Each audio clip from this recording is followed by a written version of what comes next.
Hello kids! Let's continue learning how to write the alphabet. We are going to write the uppercase V.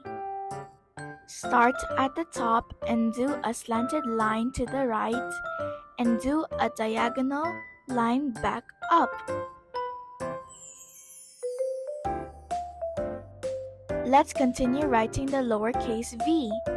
Start in the middle line and do a slanted line down to the right and do a diagonal line back up.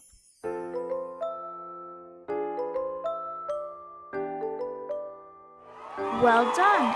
You are getting better with each try. Keep on practicing. Check it out in the description below. You can download our free practice handwriting worksheets and watch more of our videos. Don't forget to like, subscribe, and share. Bye-bye!